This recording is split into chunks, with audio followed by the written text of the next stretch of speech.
Y'all ready? Let's go. Good evening. Welcome to City of Sugar Land City Council meeting for Tuesday, October the 5th.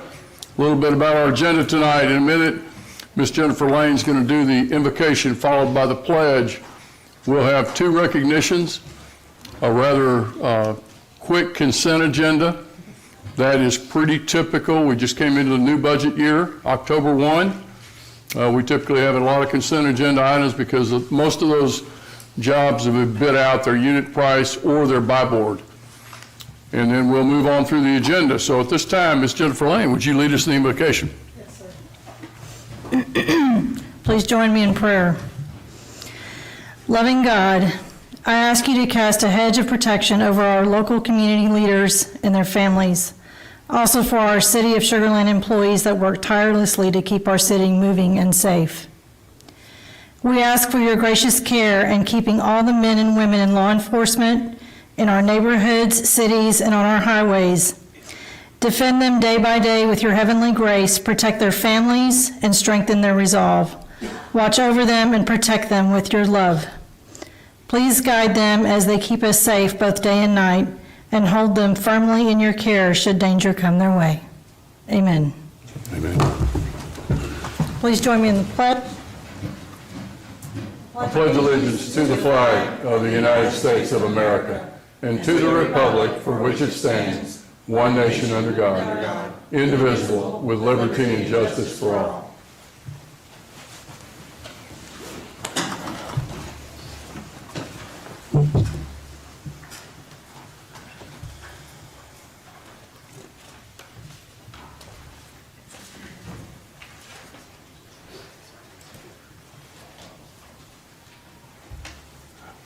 Our first recognition tonight is National Fire Prevention Week. I'm going to ask Chief Boker, our fire chief, to come down and introduce the item for us.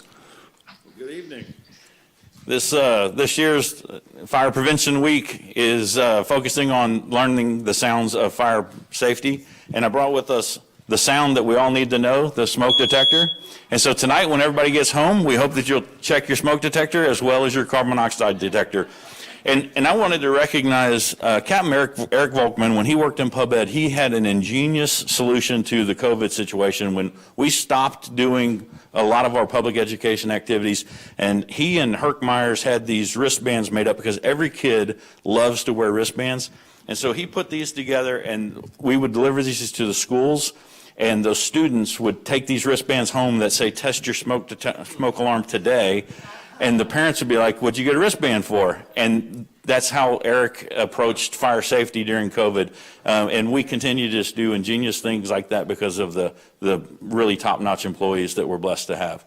So we're going to continue the work of Fire Safety Week this week, probably into the month. Perfect. Well, we got a proclamation. Why don't you got some firefighters here? They're all out at a fire. We had a fire today, and they did an amazing job. Yeah. And now they're changing clothes to get ready for National Night Out. Okay. Wonderful. Fire Prevention Week, October 3rd through 9th, 2021. Learn the sounds of fire safety. Whereas Fire Prevention Week is the longest running public health and safety observance on record and declared a national observance by the President of the United States every year since 1925. And whereas Fire Prevention Week commemorates the Great Chicago Fire of 1871, which killed more than 250 people, left 100,000 homeless, and destroyed more than 17,400 buildings, and serves as a motivating force to bring the people of Sugar Land together to build a safer community. And whereas this year's theme is learn the sounds of fire safety, don't do that again, Doug, to educate everyone about the different sounds smoke and carbon monoxide alarms make. And whereas citizens are encouraged to join in prevention activities at home, work, school, and to commemorate Fire Prevention Week. Doug? Thank you very much. And why don't we do a picture? Doug and I will just stand back here. Council members can stand, and we've got one that's mortally injured back there.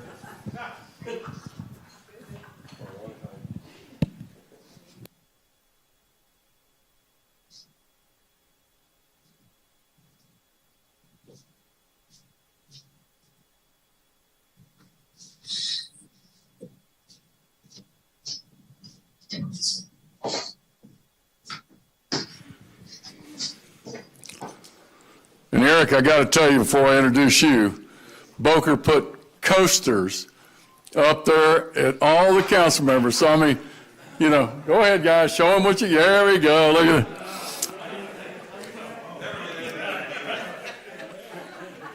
Time now, you guys may not have a ride tonight. You know.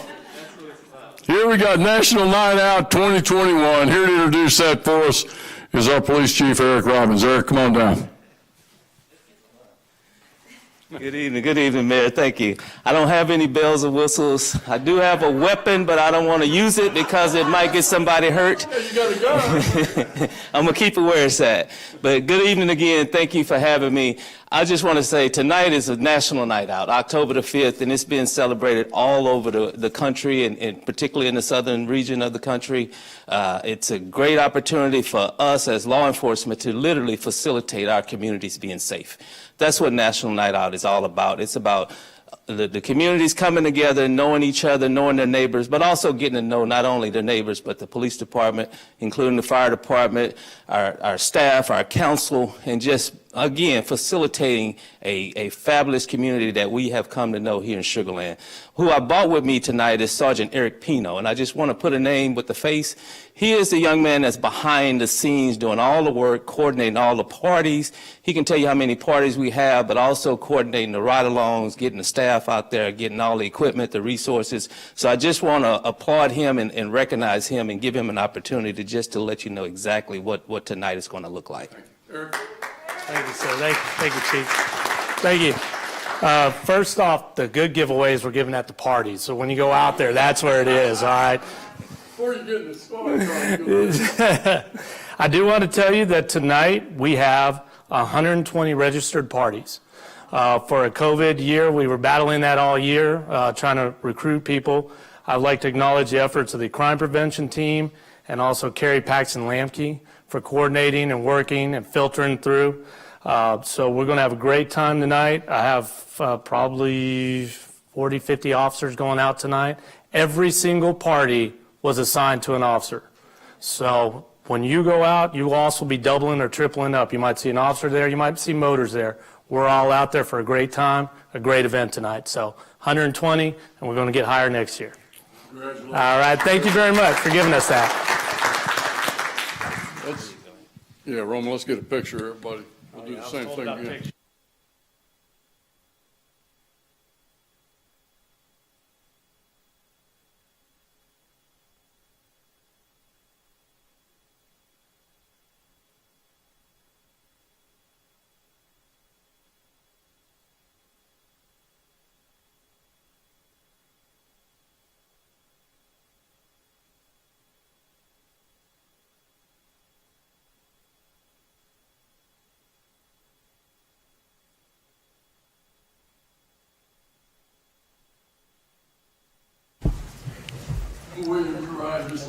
I know.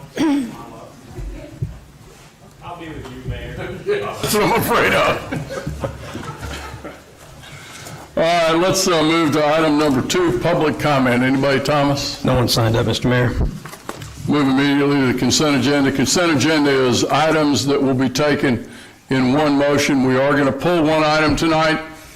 So item number 3, consent agenda, we're going to pull 3C, and that is consideration of an action on City of Sugar Land Resolution number 2120, a resolution of City Council of the City of Sugar Land, Texas, approving a local on-system improvement project agreement with the state of Texas, acting through the Texas Department of Transportation for certain improvements to State Highway 6 and Soldier Fields Drive, CIP number CST 1901-1902, designating a city manager or designee as authorized official to accept, reject, amend, or terminate the agreement, and making this resolution a part of the agreement.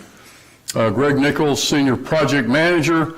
We're not going to have a formal presentation, but we'll pull 3C now and we'll open it up for discussion.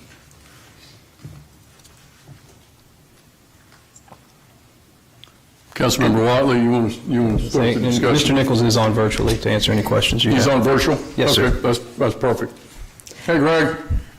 Good evening. Do you want to give a quick overview before we launch? This is a resolution basically for the Soldiers Field roundabout and the extension there out to Highway 6.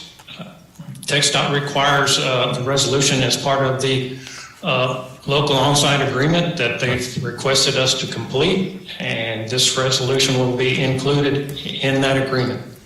Thank you, Greg. Suzanne? Yes, sir. Yes, sir. Thank you, Mayor. I just needed some clarification on this. I appreciate you being with us tonight on a busy night. The clarification came from some constituents that had questions, and I just wanted it out there. The question was basically on this project, can you explain a little bit how the city works with TxDOT? And this is a common practice for us. And also, I think the question was pertaining to the overruns. What is a common cost to expect for overruns? And at what point on an overrun does the city come back to address those overruns? At what point or what cost point? Okay, I'll start on the overruns. We like to say we're not going to have any overruns, but we can't guarantee that. We're working really hard with the consultant and looking at numbers and the unit costs and what the current pricing is at the time. And hopefully, like I said, there won't be any overruns, but we can't guarantee you at this point. We'll do everything we can to make sure that we can keep those at a minimum if we do have some. And as far as when they're brought back to council, anytime we have an overrun or change order item that exceeds $50,000, that has to be brought back to council for approval. Items that are under that, we can work through here approval with city staff.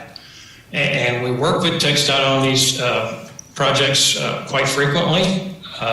This one will have a decel lane out on Highway 6 turning in to the extension.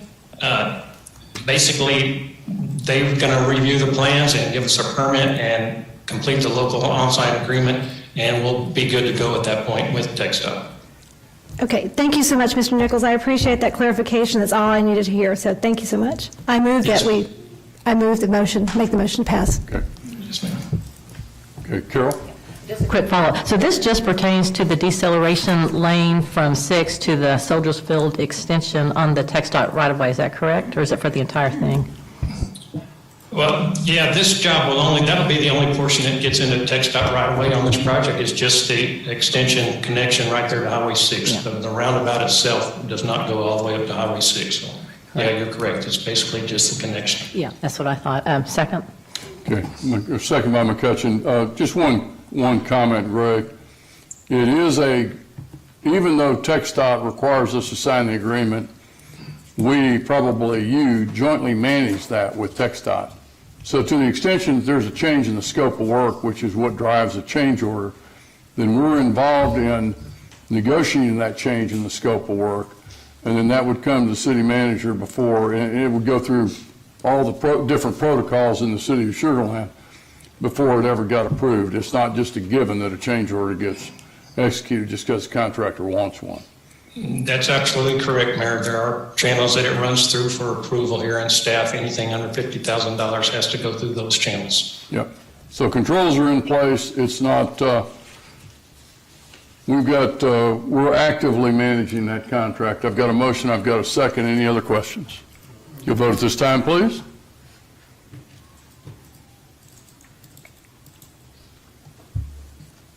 Perfect. And we've got a 7-0 vote. Thank you, Councilmember Watley.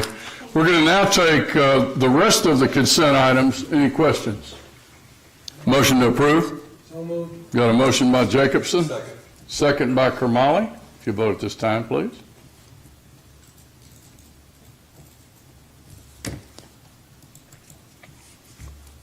And that's a 7-0 vote. We're going to move on now to item number 9, contracts and agreements. 9A, consideration of an action on authorization of a construction contract with NG Painting LP in the amount of $1,021,875 for the rehabilitation of ground storage tank number 1 at the River Park Water Plant and ground storage tank number 4 at the Austin Parkway Water Plant. We have Andrea Broughton, our Assistant City Engineer. Andrea. Yes, sir. Good evening, Mayor and City Council members. I appreciate this time to give you an update on this and award recommendations. Project background on this project is, this is part of the annual ground storage tank rehab program that we have in the city. The inspection and evaluation was completed for these sites in November of 2020, with the design being completed in June of 2021. Next slide.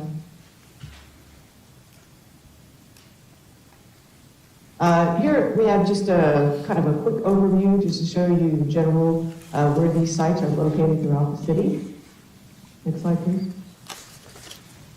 To give you a project scope of our project is the rehab components of the ground storage tanks include the interior wet and dry spaces of the tanks, the interior and exterior coating, replacement of the roof rafters, interior piping and appurtenances, and of course the restoration of any landscape that's disturbed in the project. Next slide. Regarding the contractor selection process, the bid package included a base bid of 2 ground storage tanks, one at River Park South and another at Austin Park South, with an alternate of 1 ground storage tank, the one at Greatwood West ground storage tank.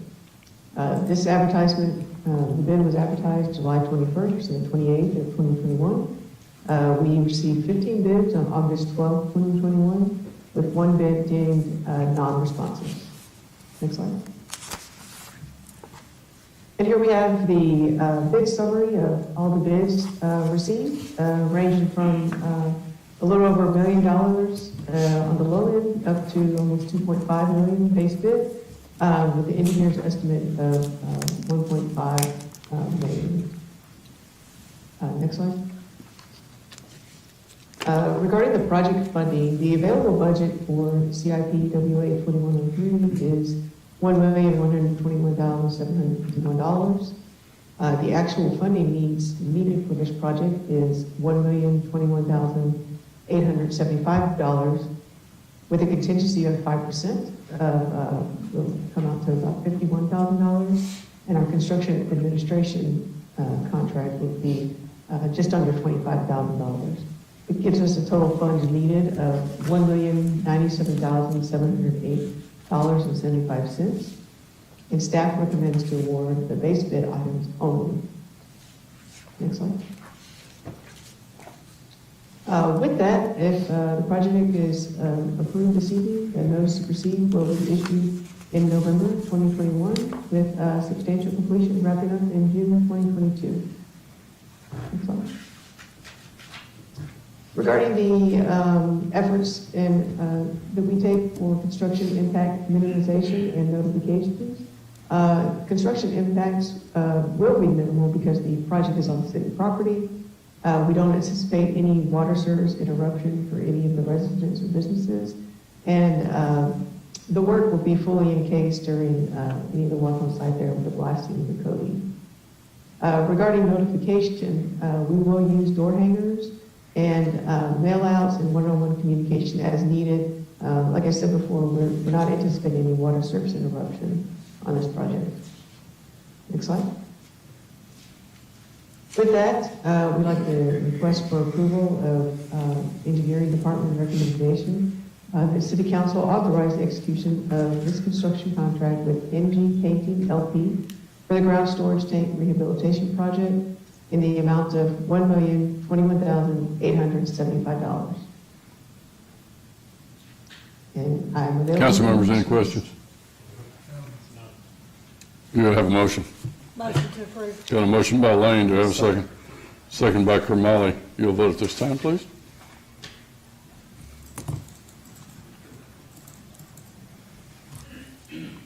And that's a 7-0 vote. Thank you, council members. Item number 4B, consideration and action on authorization of a contract with Cedros Paving Service LLC in the amount of $1,317,490.53 for street rehabilitation at various locations. CIP CST 2201 CST 2002. Eric Oscarson, our Assistant Director of Public Works. Eric. Good evening, Mayor and Council. Tonight we want to go through a contract for the FY22 major pavement rehab. We'll go through a quick background, discuss the funding, the invitation to bid. where we plan on working this year, and our recommendation. Come on. There we go. So a quick background, pavement rehabilitation is identified as one of our treatment methods identified in our pavement maintenance management plan. This pavement rehabilitation consists of full depth replacement of pavement and subgrade, and it also may include manhole adjustments, driveway replacement, sidewalk replacement, and inlet conversions as needed as part of that project. Previous projects have included Lexington Boulevard. This was done in 2020 from Austin Parkway down to Cordis in front of Mercer Stadium. We've also recently completed Pinecroft in the north side of town and Palm Royale in the Sweetwater subdivision. Funding for the program this year has been identified in 2 locations, the first being the 2019 GO bond. In that bond, $4 million for pavement rehabilitation was approved by the voters. In that was discussed was Park 1, Abbott Circle, Audubon Court, and West Airport were identified as roadways to be improved. And in the FY22 budget, $1 million was allocated for pavement rehabilitation, with the other $3 million in the out years. We also have identified savings from a prior year project. We had identified money to be spent as part of the 7th Street reconstruction. That project came in under budget and was identified as savings, and we want to tie that up with more pavement rehabilitation with this contract. So we did an invitation to bid. This is a unit price contract that allows us to spend the money, all the money on as many roadways as we can fix with all the unit prices that we have available. It's identified as a 1-year agreement with the option to renew for 4 additional 1-year agreements based on budget. So if we have, next year we get additional funding, we'll come back to you with a new contract for the additional funding based on those unit prices. We did an invitation to bid on August 11th and 18th. We opened bids on the 26th. We received 6 bids ranging from $771,000 to $1.225 million. Cedros Paving Services was the low bidder, and we currently have contracts with them for small panel replacement, drainage, and bridge rehab. And we have a representative here tonight from Cedros Paving. Our work plan for this year is to make the repairs on the roads identified in the GO bond. Park 1 is up in the industrial park. That will be completely rehabbed. So all new pavement through that area, new aprons and inlets as needed. We will be going to Abbott Circle. Again, new pavement, new driveways, sidewalks as needed. And Audubon Court, which is in Trigger Creek, will be all completely rehabilitated this year. And with that, the Public Works Department recommends that the City Council authorize this contract between the City of Sugar Land and Cedros Paving Service LLC for street rehabilitation at various locations in the amount of $1,317,490.53. Ms. Shaw? What's the difference on the $771,000 bid versus the $1.3 million that we're approving this evening? So most of it's tied to unit, it's all unit price contracts. So when we put the contract out, we do quantity estimates. So we estimate what we anticipate we're going to spend that year. We identify one project. The difference in cost is simply tied to usually material costs. So we identify in there 5,000 cubic yards of material to be replaced, and it's simply the unit price that is changes on there. So the unit prices were lower, bringing in a lower total count. So effectively, you're doing more pavement repairs. Yeah, so based on their bid, we'll be able to do a significantly amount, almost twice as much work with the lower bidder than the higher bidder. Okay. No further questions, Mayor. Some of that may be too, Eric. Cedros has worked for the city for as many years as I can remember, as many years I've been on city council. Correct. And they've got a great history of working with us. They're comfortable working with staff. They're comfortable working in the area because there is no move in, move out. I mean, they're pretty much here all the time doing something. So Correct. we could get an advantage there too. Definitely. Anyone else? Carol? We got a motion by McCutcheon. Second. Second by Kermally. If you vote at this time, please.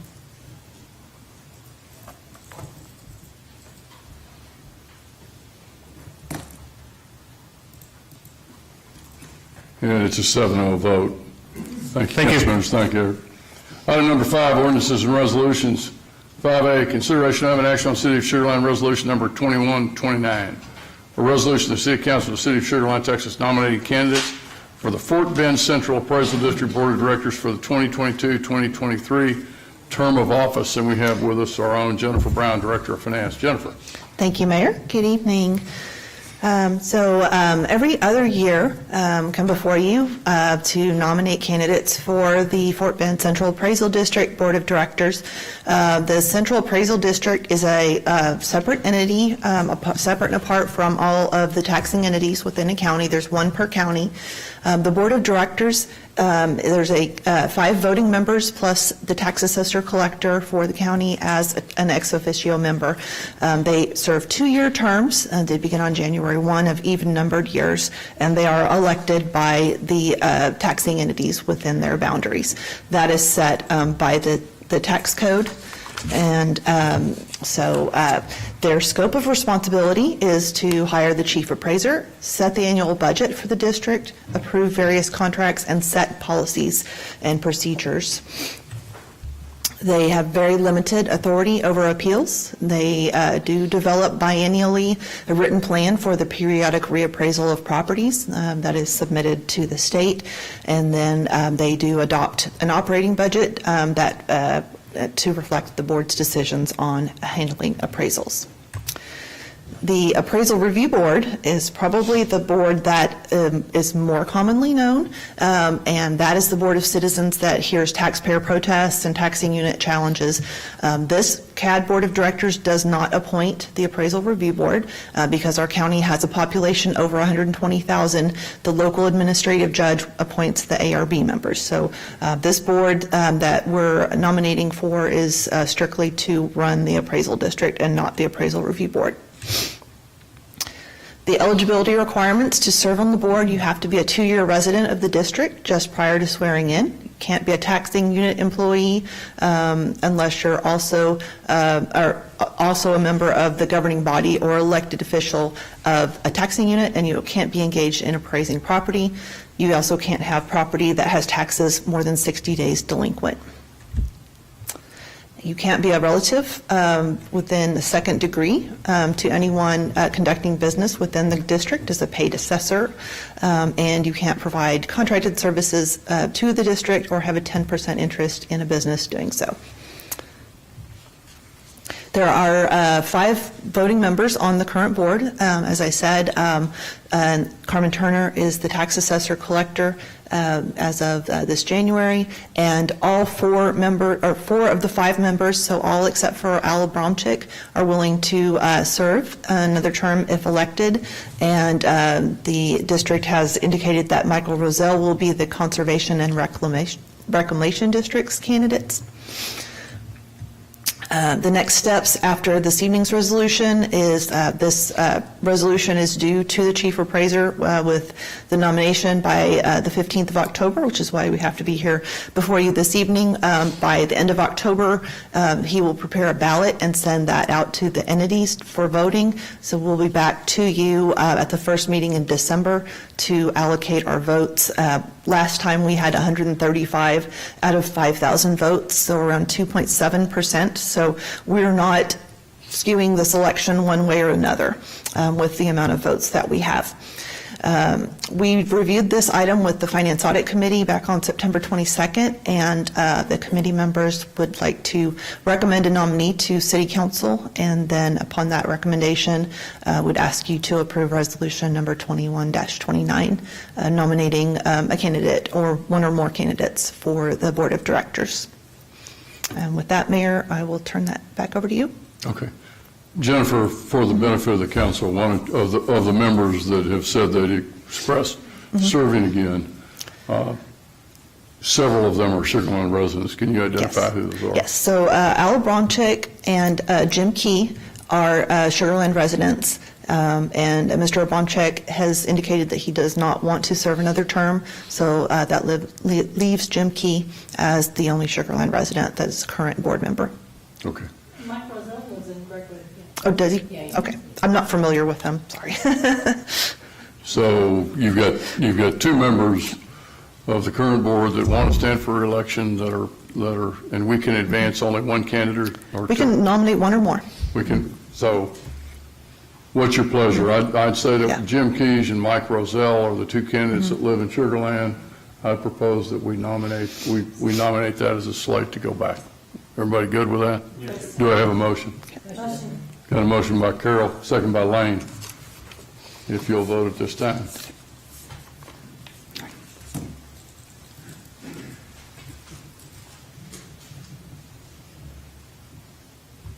And it passes 7-0. Thank you, council members.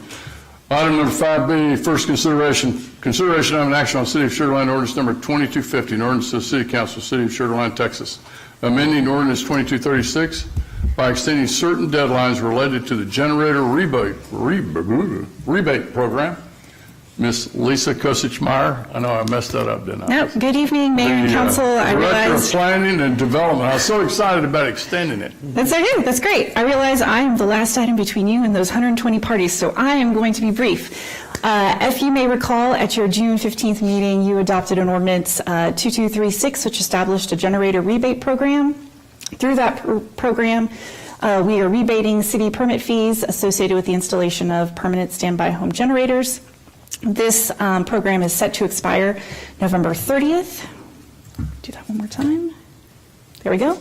So in order to qualify for the program, homeowners who have installed permanent standby generators at their homes between February 15th and are completed by November 30th would qualify. That would entail also receiving approval of all the required city permits, completing installation, and receiving approval of all city inspections, and then, of course, submitting your completed rebate application. At the approval meeting, council did caution that a November program expiration may disqualify some homeowners from participating in the program, really due to some of the long lead times that were being quoted by the generator installers themselves. So at that time, we agreed to monitor and provide a recommendation for any modifications if needed. So just to give you a quick snapshot of where we are with the program, so since it was established in the middle of June, only about approximately 30 homeowners have actually met all of their qualification requirements and have therefore only received the rebate of the permit fees.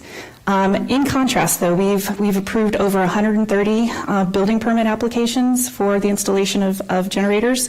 We also have approximately 40 additional permit applications that are in the review process right now, and actually that number is growing on a daily basis, so it's probably closer to 50 by the end of today. I've also spoken with industry representatives, and they've really confirmed the long lead times for the installation. They are quoting a couple of different things. It's the increase in demand, both from the weather that we're experiencing here in Texas, but also across the country. There's also been manufacturing delays with some of the components, so that's led to a decrease in supply. And then also there's a shortage of just qualified and certified installers to actually meet the demand. So with that, we are making some recommendations on some modifications and essentially the removal of the expiration of the November 30th date. So approval of city building permits would no longer be required by November 30th. Instead, a homeowner would only need to submit their building permit application by that time, by November 30th. Likewise, the installation, all of the required inspections would no longer be required to be completed by November 30th. However, both are still required in order to receive approval of the rebate itself. Just no longer needed to be done by November 30th. And then lastly, the rebate request would no longer need to be submitted by November 30th, but of course would need to be submitted in order to submit for the rebate itself. Just the deadline would change. So with that, the ordinance before you tonight is 2250. It amends Ordinance 2236, removing the overall expiration date for the generator rebate program. Essentially, it extends the application submittal deadline, allowing more time for homeowners to install the generators themselves and meet the qualifications of the rebate program. We did brief out the modifications with the Finance Audit Committee at their September meeting, and they were supportive of these amendments. So with that, before you tonight is the approval of Ordinance 2250 on first reading to modify and extend deadlines for the generator rebate program. And pending tonight's outcome, anticipate bringing it forward back for second reading at your October 19th meeting. Happy to answer any questions. Suzanne. Yes, thank you so much. I spoke with someone just this weekend who has a 20-week out installation that is clearly not going to meet November 3rd. So do they get, November 30th. How do they get their permits before they can get the installation done? So with these modifications, they would only need to submit their building permit application. They would not actually need to get the approval Who component. does the submission for the application for the permit? Generally, it's the contractor. Okay, the so they would have installer. to have a contractor line. Theirs is coming from Lowe's. So if it's coming from Lowe's, their contractor with Lowe's would come to the city to get the permit, and that's all they need. That, or they, even as a homeowner, can do it. Generally, we have seen that it's a contractor, but we can work with them and walk them through the process of doing it as a homeowner as well. Oh, good news, thank you. Absolutely. Anyone else? Do I have a motion to approve? Got a Second. motion by Kamali, second by, was it Wiley? Yes, sir. Your vote at this time, please.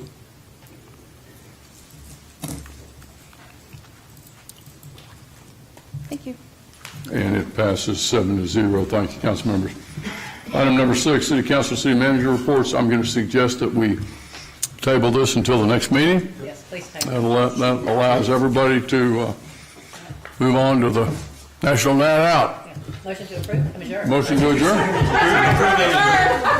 We're going to adjourn at 6:06.